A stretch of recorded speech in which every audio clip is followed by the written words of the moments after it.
La forteresse de Marienbourg, siège d'un puissant état monastique, connu depuis le XIIIe siècle sous le nom d'État de l'ordre teutonique. De la Vistule à la mer Baltique, les chevaliers à la croix noire bâtissent des châteaux et des villes. L'empereur et le pape les ont désignés pour convertir des peuples païens, mais les moines armés vont bien au-delà de leur mission initiale et fondent un État. À Danzig, ils prennent le contrôle du commerce des céréales. Très vite, ils se hissent au rang de puissance régionale. Pendant 2 siècles, cette puissance soumettra la Pologne et la Lituanie voisine.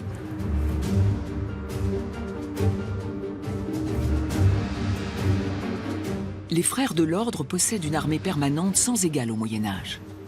De nombreux mythes et légendes entourent ce corps militaire qui s'illustre par sa cruauté.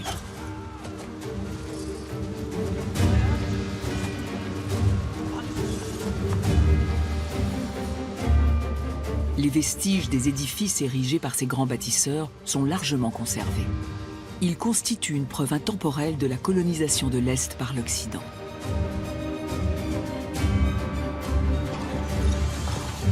Si en Occident, l'ordre teutonique et son rôle dans la christianisation des païens d'Europe de l'Est est un thème encore cantonné à un cercle restreint d'historiens, en Pologne et en Lituanie, ces guerres médiévales sont ancrées dans la mémoire collective.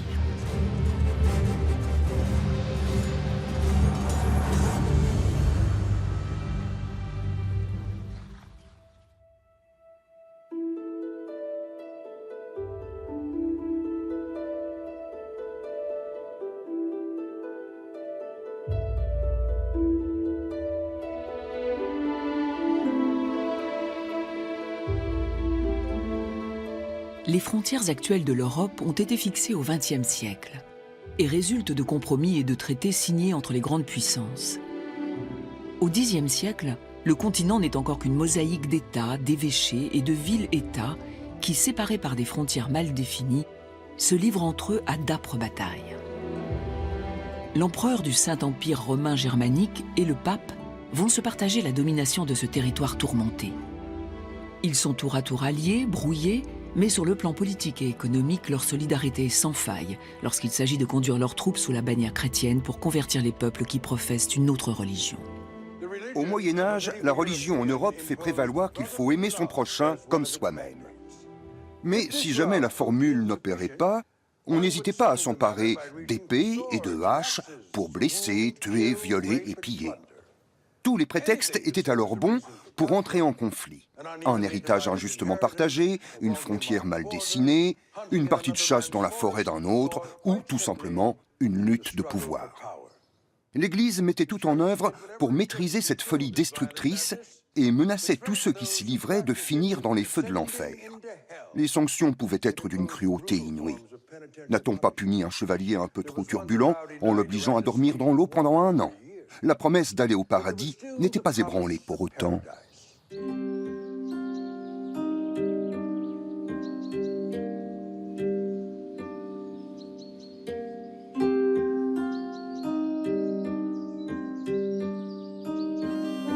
Les châteaux de la Loire se laissent bercer par la douce musique des troubadours. La poésie et la chanson de geste sont indissociables de la culture chevaleresque. Mais les tendres sentiments des chevaliers pour les gentes dames restent souvent inassouvis. L'amour courtois est subtilement mais strictement codifié. On attend beaucoup des gentilshommes.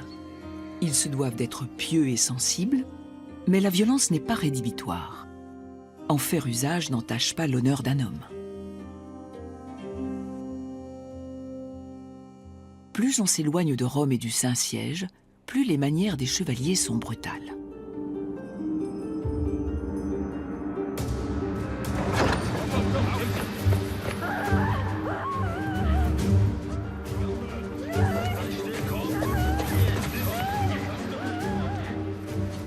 Dans les villages de Saxe, les fils de seigneurs locaux sèment la terreur. Ils s'attaquent aux domaines alentours et à leurs habitants en toute impunité. La brutalité de leurs exactions leur confère une certaine supériorité. Ils s'enrichissent considérablement et gagnent ainsi en considération, jusqu'à l'arrivée de plus forts qu'eux.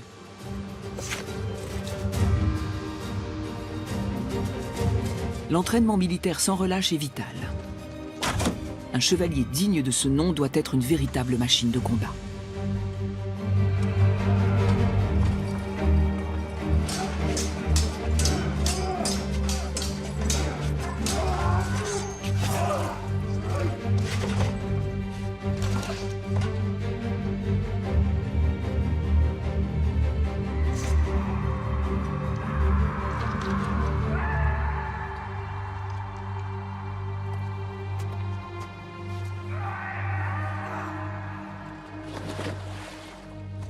L'armure d'un chevalier est codifiée selon son rang. La plupart du temps, les guerriers façonnent eux-mêmes leurs boucliers. L'épée et le cheval, en revanche, sont des trophées d'anciens combats, quand ils ne sont pas tout simplement dérobés.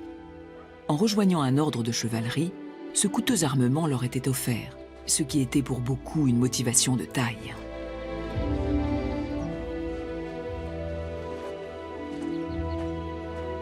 La violence, l'ignorance et la paresse qui sévissent dans la société médiévale ne franchissent jamais les murs du monastère fortifié de Marienbourg.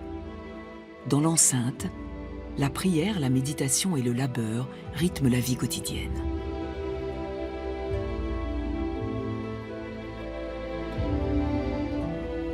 En Terre Sainte, 3 ordres religieux sont créés entre la fin du XIe et la fin du XIIe siècle. L'ordre des Templiers, l'ordre des Hospitaliers et l'ordre teutonique. Initialement, leur devoir était de venir en aide aux pauvres, aux malades et aux pèlerins. Ce n'est que plus tard, lors des combats contre les Turcs, qu'ils se muent en ordre de chevaliers militairement organisés.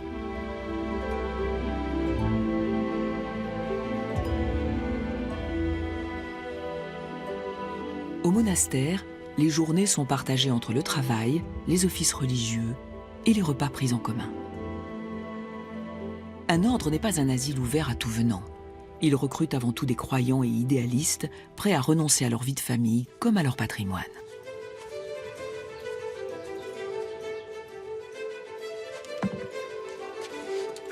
Les frères de l'ordre travaillent dur.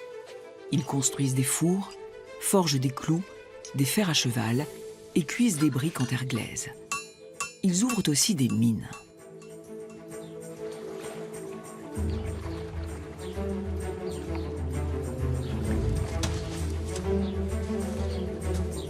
Un ordre se suffit à lui-même. Les frères servants s'occupent du ménage et du ravitaillement au monastère.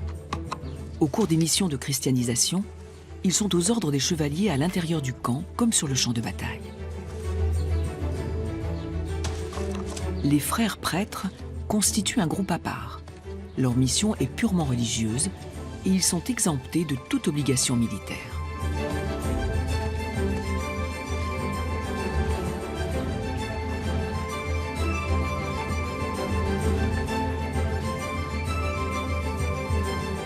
Dans l'enceinte du cloître, les frères de l'ordre fabriquent des bijoux, lisent et recopient des livres d'auteurs de l'Antiquité tels que Virgile et Horace. Certains d'entre eux se lancent dans leur propre création.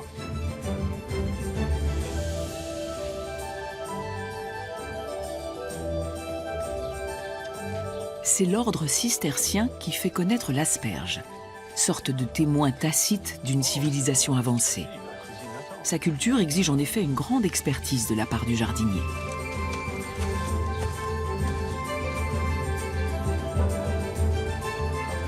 Les moines dictent les us et coutumes de leurs contemporains.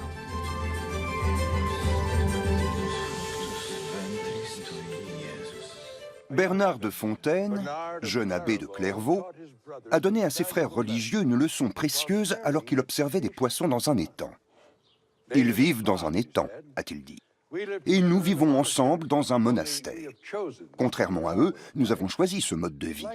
Mais tout comme eux, nous attendons d'être pêchés. » L'abbé faisait de si louables efforts pour préserver la beauté de l'abbaye et cultiver au mieux ses jardins et vergers que le site a été rebaptisé Clara Vallis, ou Clairvaux, la Claire Vallée. C'est à ce prédicateur plein de verve et penseur sensible, qui faisait passer l'amour avant tout le reste, que nous devons l'émergence de l'un des ordres religieux les plus singuliers dans l'histoire de l'Europe, un ordre militaire. Cet été 1146, on forge de nouvelles armes à la hâte dans un atelier de Colditz.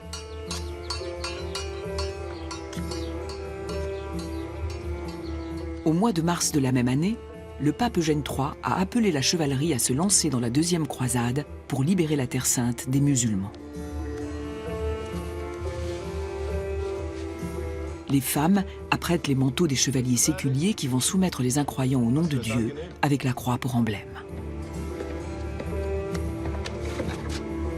Les souverains allemands et français perdront 90% de leurs soldats au cours de cette deuxième croisade.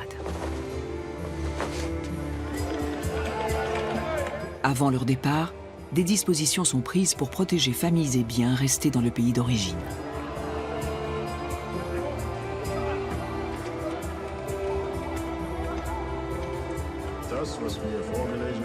L'épouse du chevalier séculier se voit confier l'administration des biens de la famille, une véritable révolution pour l'époque.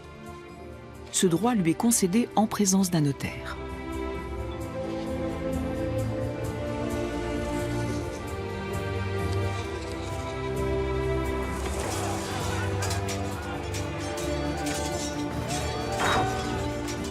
Le royaume de Jérusalem, qui s'étend sur la Palestine et sur certaines parties du Liban actuel, est l'un des 4 États à avoir été fondé après la première croisade de 1099. Il se maintiendra pendant près de 2 siècles. La présence d'une armée, restée sur place après la victoire en Terre Sainte, paraît nécessaire. Les chevaliers doivent considérer leur mission comme une vocation irrévocable et bannir de leur esprit la tentation d'agir en mercenaires et de regagner leur terre au plus vite après une victoire, leur butin sous le bras. Un moine se devait de mener une vie pieuse, un chevalier d'aller au combat. Après la bataille, il devait se repentir pour le sang versé, ainsi que le voulait la vision chrétienne de l'ordre du monde. Les croisades renversaient cet ordre.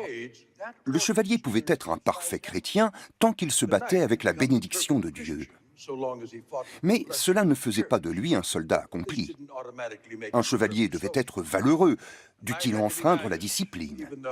Il aspirait à la gloire et à la richesse issue du pillage qui va de pair avec la victoire. Dès la bataille terminée, il voulait rentrer au plus vite chez lui pour endosser de nouveau ses responsabilités de chef de famille, veiller aux semences et aux récoltes, comme prélever les taxes auprès des paysans pour assurer ses revenus. Tout cela était foncièrement incompatible avec les exigences tactiques d'une croisade.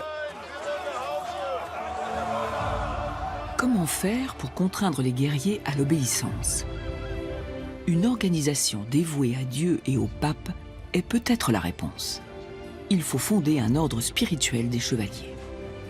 En février 1199, le pape Innocent III approuve la transformation de la communauté hospitalière des frères de la maison allemande de Sainte-Marie à Jérusalem en un ordre chevalier, l'ordre des chevaliers teutoniques.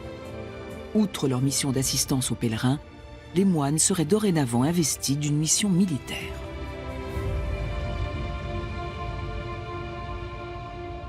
Dans les rangs de cet ordre, on recrute des hommes issus de la noblesse, munis d'une armure et d'un cheval, mais ne possédant aucune terre, sachant que seul le fils aîné héritait dans une famille.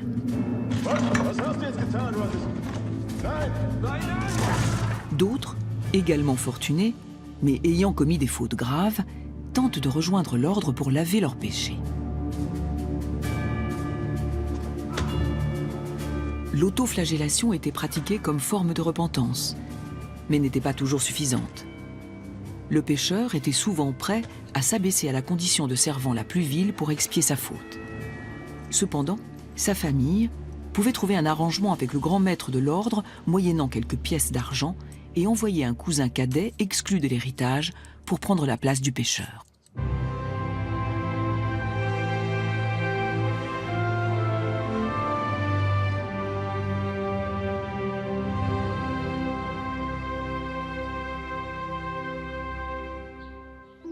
L'ordre teutonique construit des châteaux et des forteresses assez immenses pour qu'on puisse à la fois y prendre soin des malades et y pratiquer le culte, tout comme l'entraînement militaire.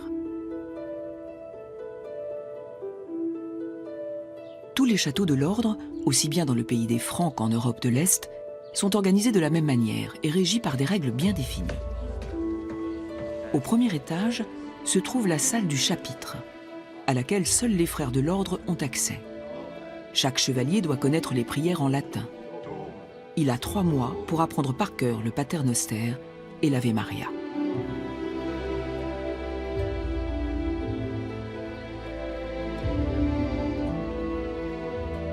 La plupart des maladies sont encore incurables. Néanmoins, on prend soin des malades au monastère.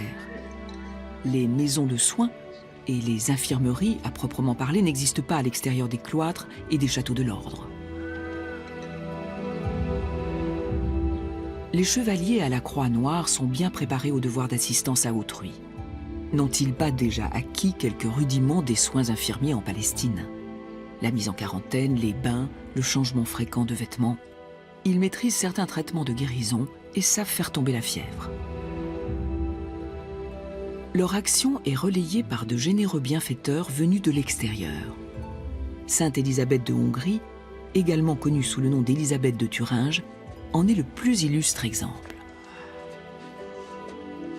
Élisabeth de Thuringe a fait tous les faux pas possibles et imaginables. Un soir, un lépreux frappa à sa porte pour demander de l'aide. Elle l'installa dans le lit de son mari, absent cette nuit-là. Il n'était pas rare de la voir apparaître dans les fêtes du château en tenue d'infirmière. Elle ne prêtait aucune attention aux invités de haut rang de son mari. Élisabeth jeûnait continuellement. Elle avait renoncé aux parures. Peu lui importait de tenir son rang, mais pire encore, elle distribuait l'argent de son mari aux œuvres de charité aux grandes dames des membres de la famille qui voyaient fondre l'héritage. Élisabeth de Thuringe, une sainte qui a sauvé l'ordre.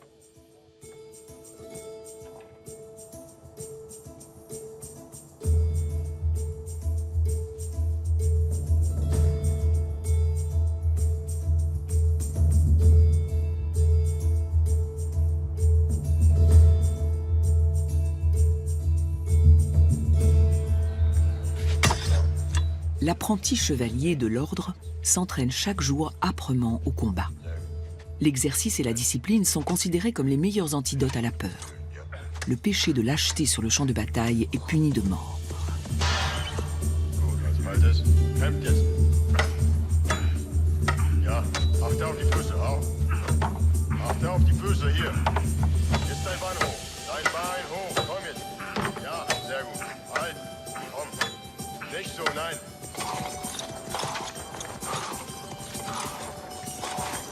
Le chevalier en herbe s'entraîne en premier lieu à maîtriser son adversaire.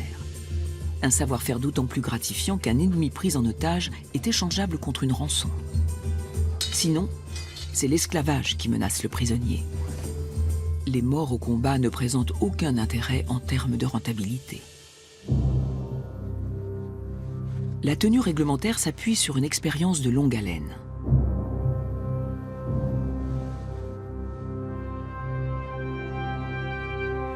Le chevalier porte une épaisse veste matelassée sous ses sous-vêtements. Elle amortit les coups portés par l'adversaire. Sa tête est protégée par une coiffe en cotte de maille. Son manteau en coton est orné d'une croix, emblème reconnaissable par tous du chevalier de Dieu.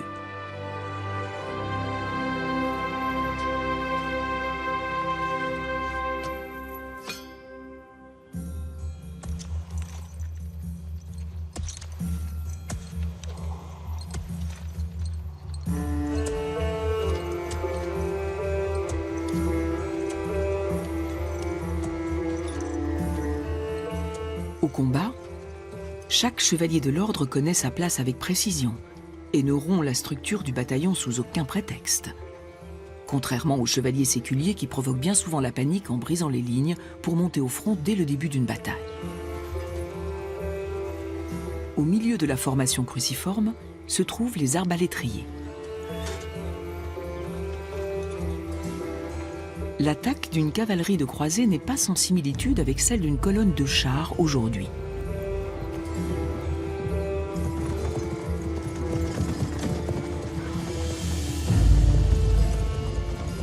la cavalerie lourde n'est composée que de chevaliers de rang noble. Les cavaliers moins armés sont recrutés parmi les forgerons, les meuniers et d'autres corporations d'artisans.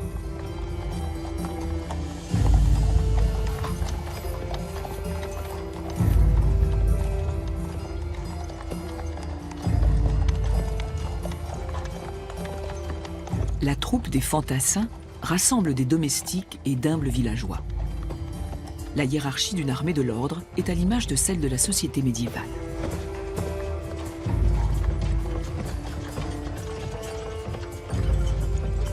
Les frères de l'ordre sont très mobiles et largement autosuffisants.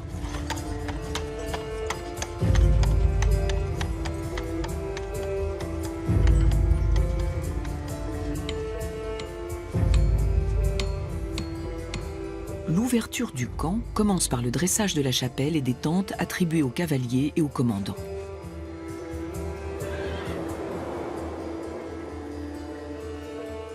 Le camp des frères de l'ordre est disposé en un cercle au centre duquel on installe les chevaux.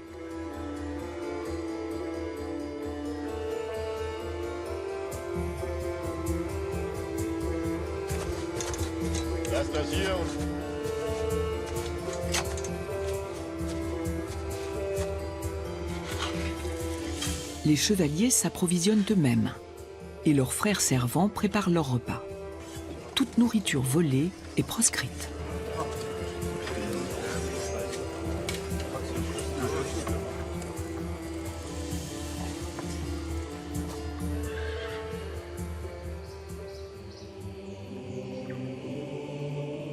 Une messe est dite avant le départ de la troupe, sachant qu'elle doit se mettre en marche précisément au lever du jour.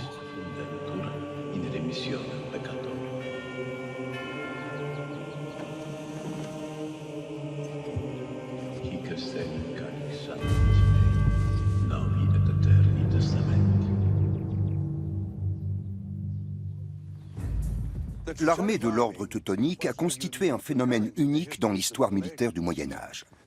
Elle était disciplinée et très bien formée. Elle avait les moyens de soigner et d'héberger ses soldats. Mais le royaume chrétien de Palestine, où l'ordre avait été fondé et qu'il était censé protéger, était tombé. Si bien que l'armée la mieux formée de la chrétienté devait trouver une autre destination pour remplir sa mission. Celle de convertir les païens, de préférence par la force. La Hongrie se présentait sous les meilleurs auspices, mais avant que les chevaliers teutoniques ne prennent trop leurs aises, le roi hongrois s'est avisé des véritables enjeux poursuivis par les missionnaires. Ils voulaient établir leur centre politique et militaire sur le site confisqué aux païens. Le monarque a donc expulsé les chevaliers de son royaume et les protestations du pape n'ont rien pu y changer. Mais l'ordre avait encore une carte à jouer. Dans la lointaine Pologne, un duc cherchait des volontaires prêts à combattre le peuple païen des Prussiens. La marche conquérante de l'ordre teutonique vers l'Est venait de commencer. La province polonaise de Mazovie, située sur la Vistule, subit continuellement les incursions des tribus païennes guerrières. Le duc Conrad de Mazovie demande donc l'assistance des chevaliers de l'ordre afin de convertir les peuples des rives de la Baltique. C'est ainsi qu'il fait entrer le loup dans la bergerie. Les Prussiens, également connus sous le nom de Prutaines ou Borus, vivent dans une forêt encore vierge en bordure de la Mazovie. Ils vénèrent des divinités issues de la nature, comme le soleil, la lune, les éclairs et le tonnerre, mais aussi tous les animaux, y compris les oiseaux et les crapauds.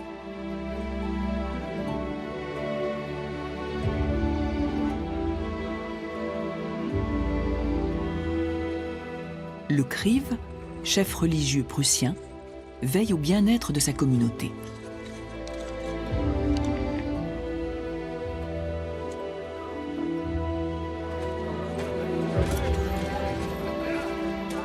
Les tribus prussiennes constituent des sortes de démocratie militaire.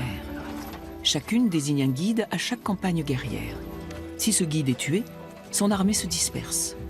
Entre les combats, les Prussiens sont tous libres et égaux.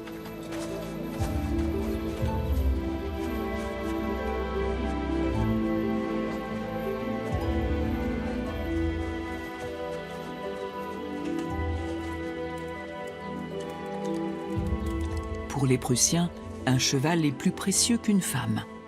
Il a même droit à une sépulture.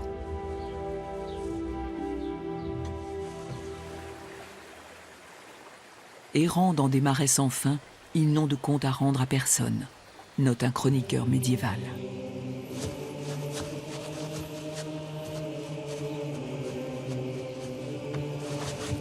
Les Prussiens connaissent la foi des chrétiens en un Dieu unique et s'empressent de les envoyer au paradis. Plus tard, l'Église glorifiera leur mort et certains, tels l'évêque martyr Adalbert de Prague, seront même canonisés. Ces hommes des marais préfèrent leur divinité et la structure tribale au pouvoir central de Dieu et de l'empereur. La supériorité numérique n'était pas le seul avantage des païens qui vivaient ici par rapport à leurs alter-égaux en Hongrie. Ils étaient aussi plus indépendants et plus profondément enracinés dans leur pays. Le duc de Mazovie n'était pas aussi puissant que le roi de Hongrie, et il n'avait pas, comme lui, pressenti les plans ambitieux de l'ordre teutonique. Mais Conrad de Mazovie avait un rêve, réunifier tous les territoires de l'ancien royaume polonais. Or, les incursions des Prussiens étaient un grand obstacle. C'est ce qui l'a conduit à demander l'aide de l'ordre teutonique et de son grand maître, Hermann von Salza.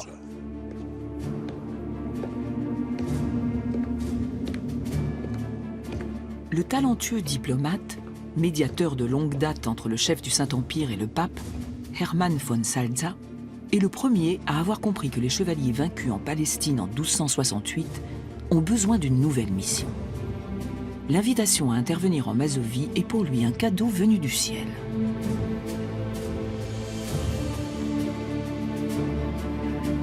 Thorn, aujourd'hui Torun, où naîtra plus tard Nicolas Copernic et qui deviendra une ville pittoresque, n'est qu'un vaste pâturage quand les chevaliers de l'ordre y arrivent.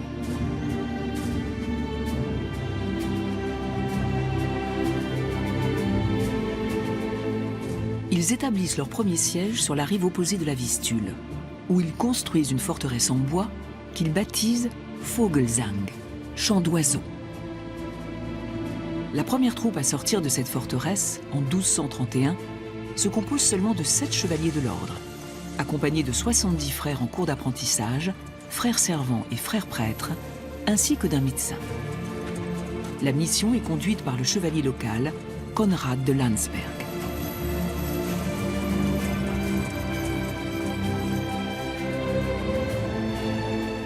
À l'invitation du prince polonais Conrad de Mazovie, l'ordre des chevaliers va écraser les Prussiens et construire sur leurs cadavres un État qui restera en place pendant 300 ans.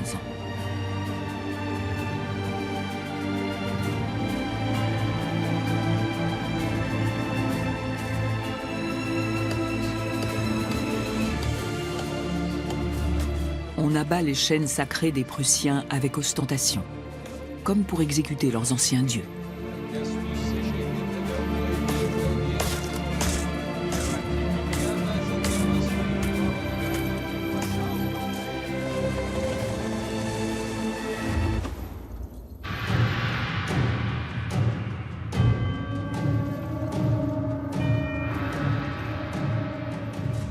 Les Prussiens ne manquent pas de se rebeller.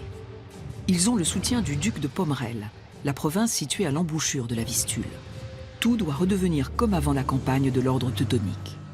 Malheureusement, chaque tribu choisit son propre chef, qui ne coopère pas avec les autres.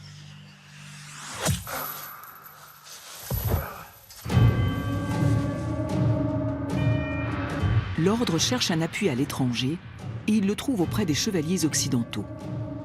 Le pape les encourage dans cette démarche en leur assurant que leur participation à la lutte contre les rebelles païens sera assimilée à une nouvelle croisade.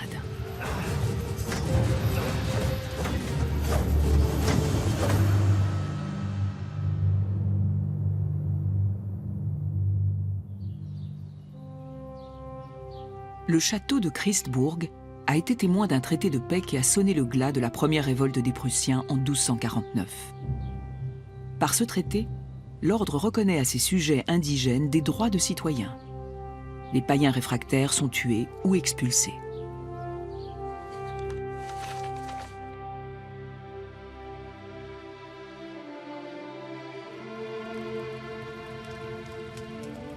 Les moines admettent les Prussiens baptisés, dans la communauté du peuple de Dieu et leur reconnaît le statut d'homme libre.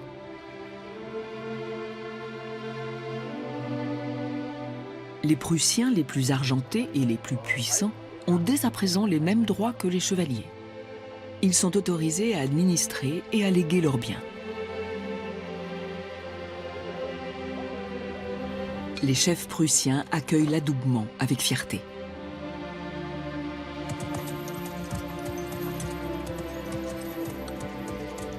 Sur le plan politique, l'ordre poursuit deux objectifs: convertir et soumettre.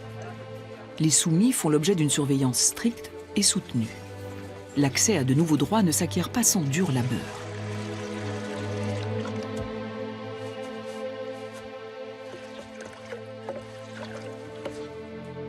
À ce stade, les Prussiens ont troqué une vie simple et proche de la nature contre le style de vie laborieux des chrétiens du Moyen Âge.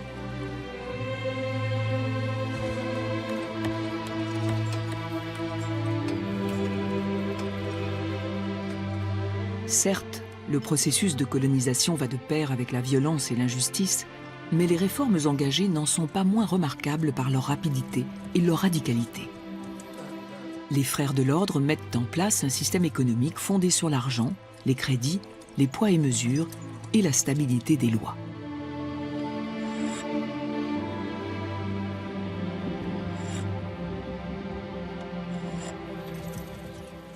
Les chevaliers à la croix noire savaient que l'autorité avait besoin d'un cadre parfaitement défini. La meilleure forme que pouvait prendre ce cadre était celle d'un État. Mais quels en étaient les fondements ? La civilisation prussienne n'avait rien à offrir qui puisse contribuer à la création d'un État au Moyen Âge. Il fallait des villes, des routes et des moines instruits. Dans cette quête d'un socle sur lequel ériger ce nouvel État, l'expérience des chevaliers de l'ordre en Palestine a été d'un grand recours. Pour soumettre les Prussiens, l'ordre devait maintenir sa structure militaire. La meilleure solution était de construire des châteaux et d'y abriter des garnisons. Mais pendant les années d'édification, il fallait préférer aux châteaux des constructions plus sommaires et moins coûteuses. Une fois de plus, les croisades en Palestine montraient la bonne voie. On construisait des forteresses. Les Prussiens avaient des arbres en abondance, des chênes majestueux. Les premières forteresses ont donc été construites avec leur bois. La première à Thorn. La ville que l'on voit de l'autre côté de la rivière venait de naître. Le tableau représente la tentative d'assaut de la forteresse par les Prussiens en 1231.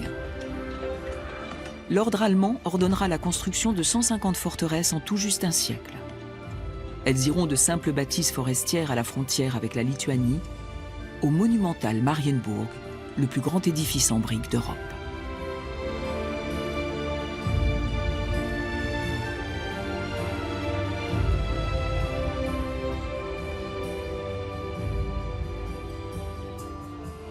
Construit à partir de 1309, il fait avant tout office de lieu de travail, de prière, d'études, mais aussi de résidence.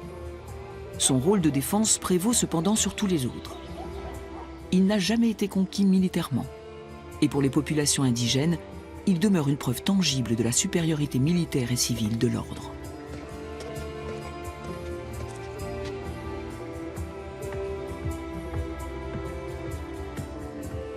Son système de chauffage est un exemple de l'ingéniosité des moines.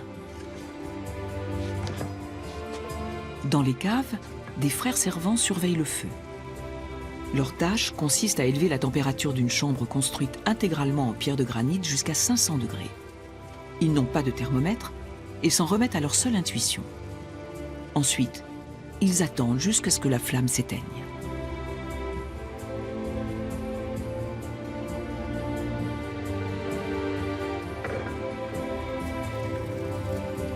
Puis ils ferment la trappe qui sépare le feu de la chambre de combustion et ouvrent en même temps les clapets situés sur le plafond de la cave.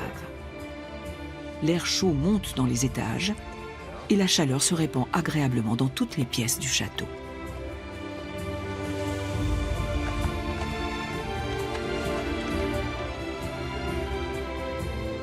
Après leur repli de Venise en 1309, les chevaliers allemands mettent 40 ans avant de se lancer dans la construction d'une église et d'un monastère, ainsi que des salles dévolues à la réception des chevaliers invités au sein de la forteresse.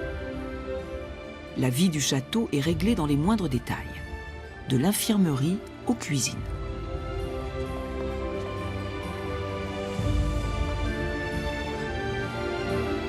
Les chevaliers mangent en quantité, largement plus que leurs frères de l'ordre. Néanmoins, un grand nombre de jours de jeûne leur est imposé. Entre ces périodes d'abstinence et les exigences imposées par les jours fériés, la préparation des repas demande une planification méticuleuse. Les frères ne mangent que 2 fois par jour.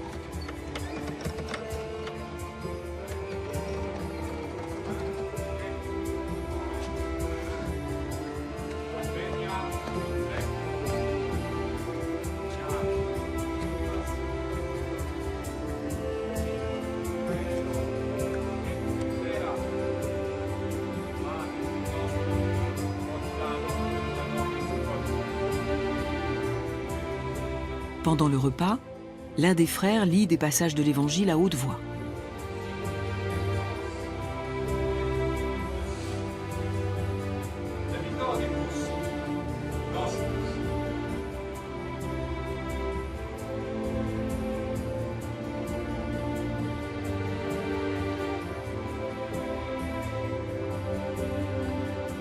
Les conditions d'hygiène du château sont irréprochables.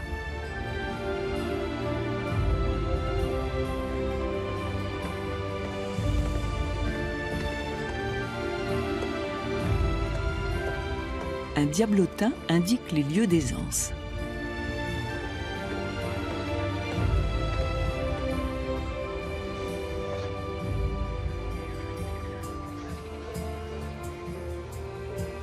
De par sa structure et ses méthodes décisionnelles, l'ordre des chevaliers à la Croix-Noire est proche d'une grande entreprise. Une centaine de chevaliers dirigent un pays de 400 000 habitants où l'on parle plusieurs langues. On y rencontre des colons allemands et polonais, des Prussiens païens et convertis, et des Lituaniens qui, ensemble, bâtissent une société multiculturelle.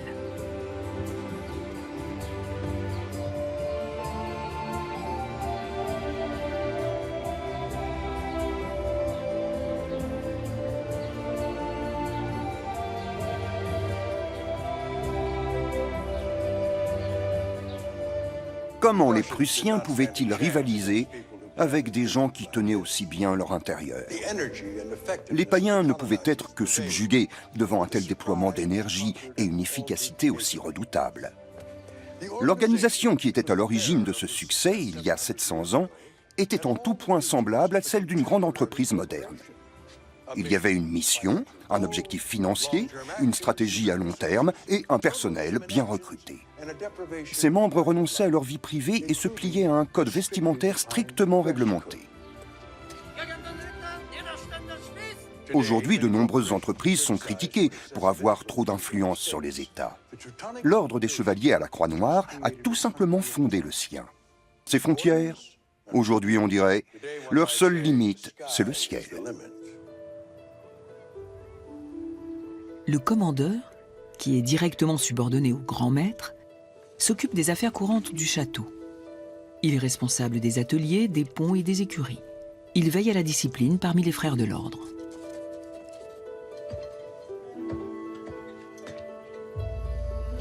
La nuit, il vient même s'assurer que les chevaliers dorment bien pour être prêts au combat.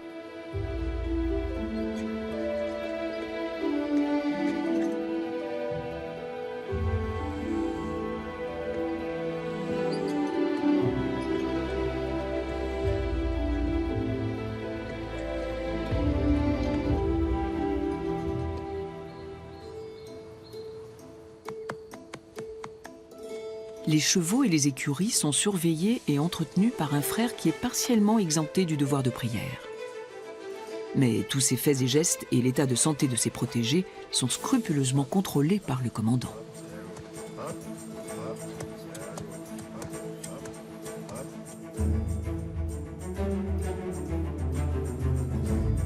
Les gardiens des territoires de chasse sont également des experts. Les moines qui travaillent dans l'administration parlent allemand mais la plupart d'entre eux comprennent la langue des Prussiens qu'ils ont recrutés.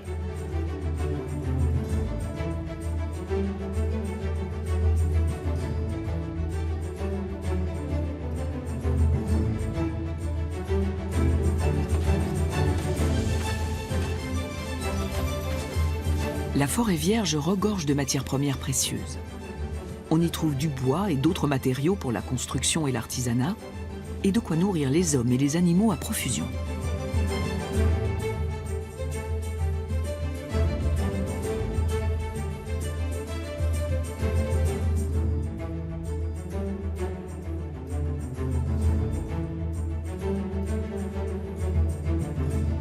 L'ordre met en place un gardiennage chargé de protéger la forêt des braconniers et des voleurs. Pour leur service, ces paysans touchent des gages et jouissent d'un droit du sol et d'un droit de chasse.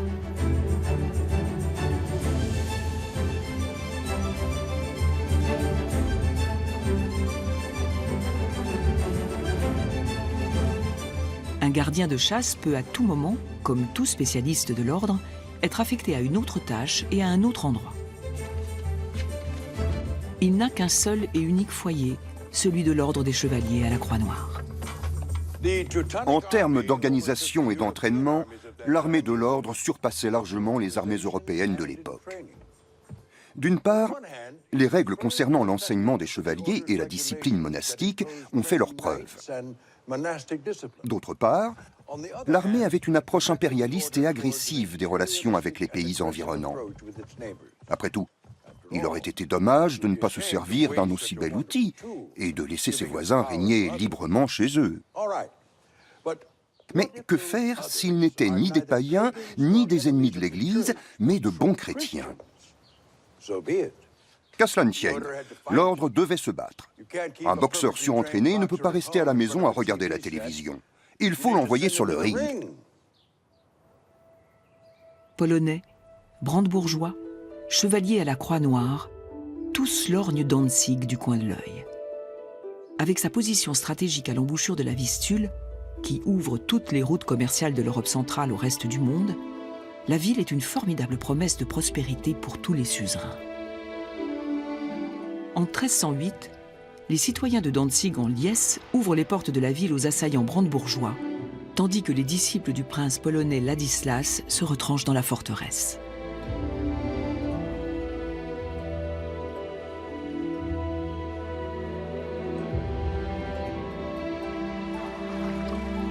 Peu de temps après, le commandant polonais Bogucha sort discrètement de la forteresse assiégée pour solliciter l'aide de l'ordre teutonique et libérer le prince emprisonné.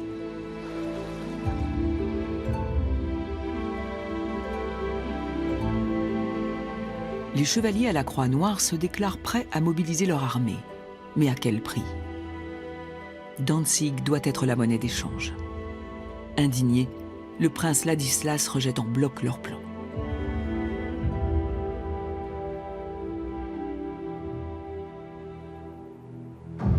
Les chevaliers à la Croix-Noire agiront donc de leur propre initiative et créeront un précédent. Leurs troupes marchent sur les villes fortifiées de Schlochau et Dirschau qu'ils mettent à feu et à sang. Les habitants sont tués ou bannis durant des décennies.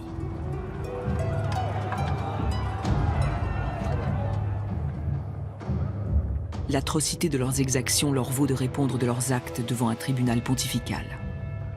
Mais cet épisode peu glorieux ne sera pas lourd de conséquences.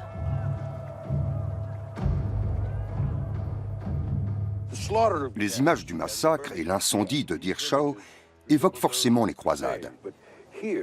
Sauf que cette fois-ci, ce sont des citoyens chrétiens qui ont été tués. La plupart d'entre eux étaient d'origine allemande. Ils ont été victimes de missionnaires agissant en rapaces. L'Europe du Moyen-Âge était une terre de migration. Il y avait des nouveaux venus de Basse-Saxe, de Meissen et de certaines parties des Pays-Bas actuels qui ont fondé de nombreux villages et villes en Europe de l'Est.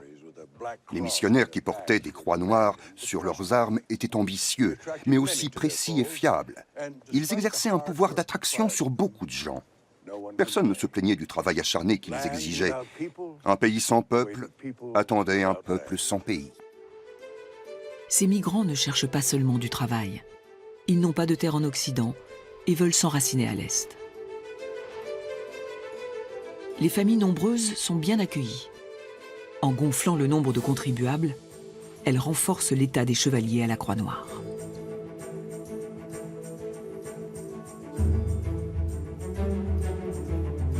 L'essor impétueux de la ville de Thorn illustre clairement le fait que les chevaliers de l'ordre étaient de très habiles gestionnaires.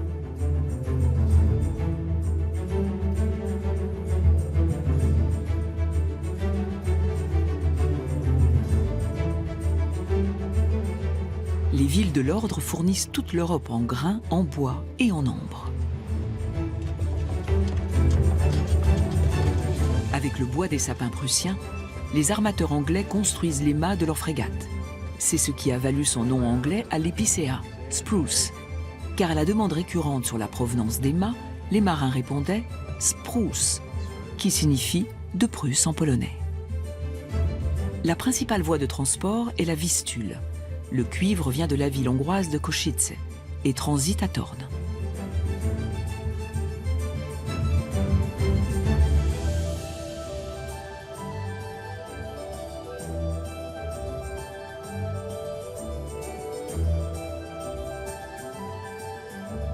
De là, le cuivre est chargé sur une péniche qui descend la Vistule, passe par Danzig, avant de rejoindre la mer Baltique, direction Lübeck. De Cracovie au sud de la Pologne, à Lübeck, l'une des plus grandes villes hanséatiques de la mer Baltique, la traversée dure 18 jours.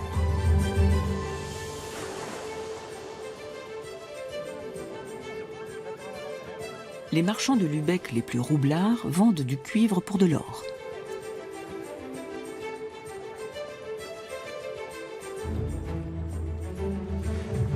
Comme par hasard, le trésorier de l'ordre, représentant de l'essor économique et politique dans la mer Baltique, n'est jamais bien loin.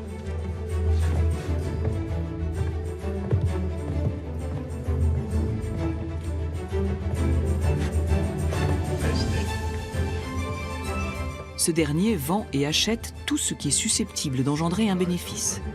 Mais la plupart du temps, c'est le grain qu'il négocie.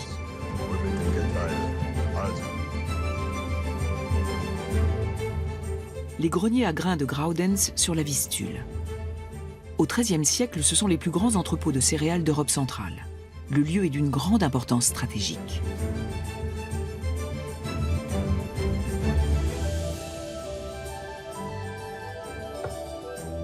L'ordre achète du grain à prix fixe aux marchands de son État. Ensuite, il le revend au prix du marché, qui change constamment aux Pays-Bas.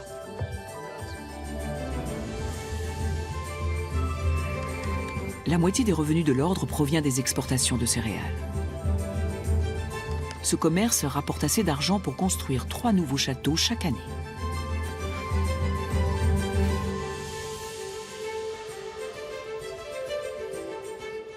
Les petits commerçants des villes prussiennes ne tardent pas à remarquer qu'ils sont toujours désavantagés.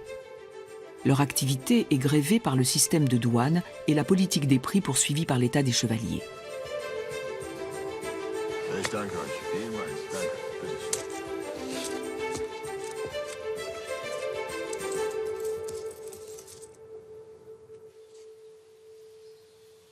L'ordre des chevaliers à la Croix-Noire surpasse tous les pays voisins aussi longtemps que le cours des céréales augmente à Amsterdam et que ses ennemis ne se liguent pas contre lui.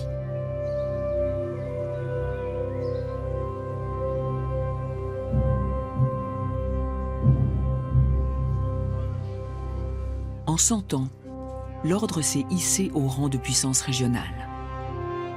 Mais une question continue de tarauder les chevaliers. Qui pouvait-il encore convertir pour agrandir leur zone d'influence ?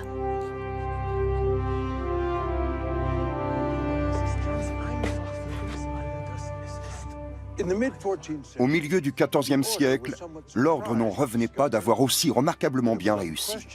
Il était parvenu à convertir les tribus prussiennes. Mais ce n'est pas tout. Les terres conquises étaient devenues un État puissant sous son influence. Mais la mission originelle de l'ordre était de convertir les païens, avec les armes si besoin. L'ordre n'avait pas été créé pour former un État, faire la guerre dans des pays chrétiens, ériger des châteaux, construire des villes et tirer profit de toutes sortes de baux. Passe encore dans le cadre d'une mission évangélisatrice, mais quand elle s'arrête, on peut s'interroger sur la raison d'être d'une telle organisation. Les maîtres de l'ordre reluquaient donc déjà le dernier des pays païens en Europe, la Lituanie. L'adversaire était certes lointain et redoutable, mais il présentait un avantage de taille. Il était peuplé de païens à convertir.